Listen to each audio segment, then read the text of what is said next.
Example 9.2.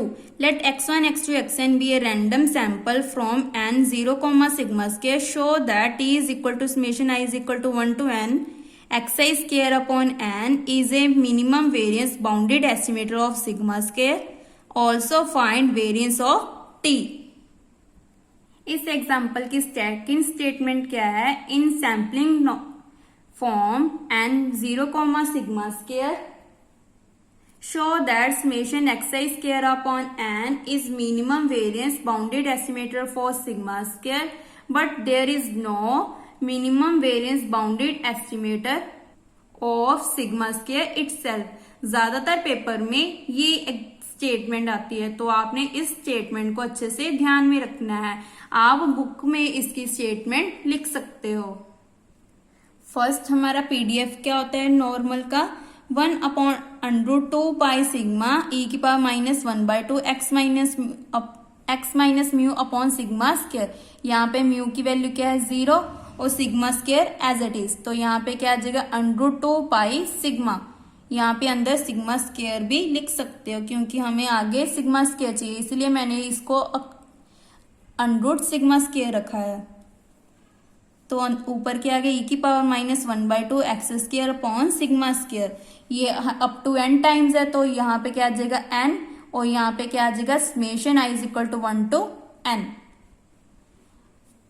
इस step पे हम उसके बाद हम क्या करते हैं? Taking log on both side, then log की हम प्रॉपर्टीज यूज करते हैं. जैसे log m की power n is log n log m और log m upon n is log m minus log n, जैसे हमने एग्जाम्पल 9.1 में किया था.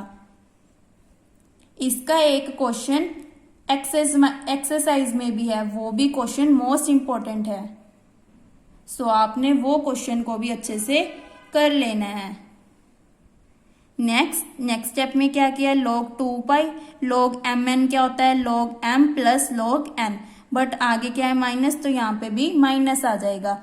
ये टर्म क्या आ जाएगा? n/2 minus log 2 pi minus log sigma square, और ये वाली टर्म एज इट इज. एंड log e क्या होता है? 1, तो ऊपर वाली टर्म आ गई.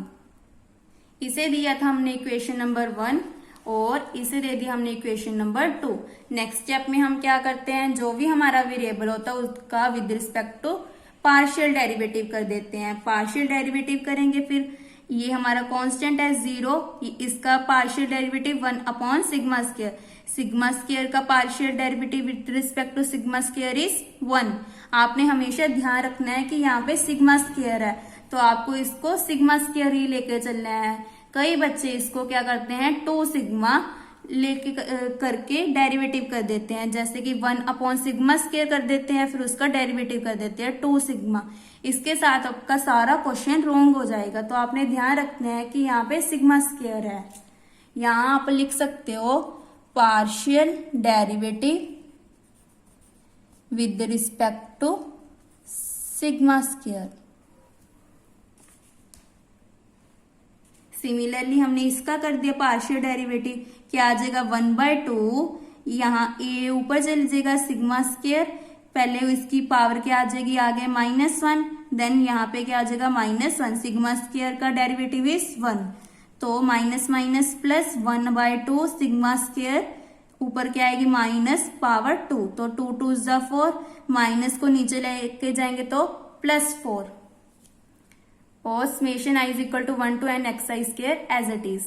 नेक्स्ट स्टेप में जो टर्म कॉमन थी उसको कॉमन निकाल दिया, जो कांस्टेंट टर्म थी उसको a थीटा ले लिया, और जो without theta that means x की वैल्यू थी उसे हमने ले लिया t of x. Summation i is equal to 1 to n xi स्क्वायर अपॉन n, और g थीटा को ले लिया sigma square. Therefore, summation I is equal to 1 to n xi square upon n is minimum variance bounded estimator for sigma square with the variance e summation x square upon n. Variance क्या आया हमारा?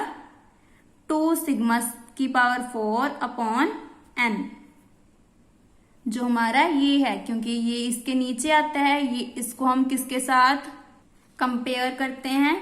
t minus gamma of theta upon lambda theta. Lambda theta क्या होता है? हमारा variance. सो यहाँ पे lambda theta क्या है हमारा, जो हमारा अगर नीचे लिखेंगे तो क्या आ जाएगा 2 सिग्मा की पावर 4 एन हमारा नीचे आ जाएगा, तो क्या आ जाएगा 2 सिग्मा की पावर 4 अपॉन एन, क्योंकि वेरिएंस का फॉर्मूला क्या होता है जी डैश थीटा अपॉन ए थीटा। आप इसका फॉर्मूला यूज करके भी ये फाइंड कर सकते हैं, वैसे भी ये सीधा ही होता है हमारा 2 सिग्मा की पावर 4 अपॉन एन, इसको हम अगर नीचे लिखेंगे। नाउ अब हमारा सिग्मा स्क्वायर के लिए तो प्रूव हो गया, बट हमने ओनली सिग्मा के लिए नॉट प्रूव करना है, क्योंकि ये हमारी सेकंड कंडीशन है। बट आपकी जो एग्जांपल है वो यहीं तक है। अगर आप ये पार्ट नहीं करना चाहते तो आप छोड़ भी सकते हैं, बट ये पार्ट इंपॉर्टेंट है क्योंकि ज्यादातर पेपर में ये स्टेटमेंट आती है। नाउ सेकेंड पार्ट स्टार्ट करते हैं। डिफरेंशिएट कर दिया with respect to sigma equation 2। Equation 2 हमारी ये थी, with respect to sigma derivative करेंगे तो n/2 0 minus 1 upon sigma square, इसका डेरिवेटिव क्या हो जाएगा 2 sigma minus 1 upon 2 sigma square का डेरिवेटिव क्या होगा, ये देखो ये टर्म एज इट इज, इसका डेरिवेटिव क्या होगा -1 सिग्मा स्क्वायर की पावर -1, क्योंकि यहाँ पे -1 हो जाता है ना, अंदर वाले का डेरिवेटिव 2 सिग्मा, 2 के साथ 2 कैंसल, क्या बच गया यहाँ पे भी 2 के साथ 2 कैंसल,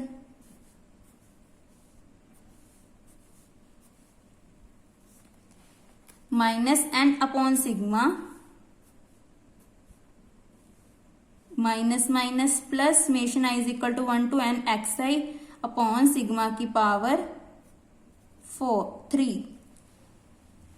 नेक्स्ट स्टेप में इसका एलसीएम ले लिया तो क्या बच गया -n sigma square plus summation i is equal to 1 to n xi upon sigma की पावर 3।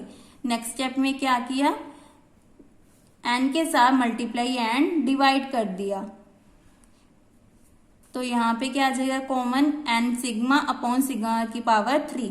यहाँ पे क्या आ जाएगा summation i is equal to 1 to n xi, क्योंकि जो पॉजिटिव टर्म है उसको पहले लिख लिया, और नीचे क्या आ जाएगा n सिग्मा, क्योंकि हमने बाहर कितनी निकाली है पावर 3, अगर इसको अंदर लेके जाएंगे तो सिग्मा के साथ सिग्मा कैंसिल हो जाएगा और n के साथ n फिनिश हो जाएगा, तो क्या बचेगा only summation i is equal to 1 to n xi upon sigma की पावर 3 माइनस इसमें क्या रह जाएगा ओनली सिग्मा। देन ये हमारी जो टर्म नहीं बनी, कौन सी टर्म नहीं बनी हमारी, e minus gamma of theta upon lambda theta की, या t minus theta upon lambda की। Hence t of x is equal to summation i is equal to 1 to n upon n sigma which is not estimated because of inverse of sigma. So ये हमारा exist नहीं करता है, therefore it is not minimum variance bounded estimator for sigma. Thank you.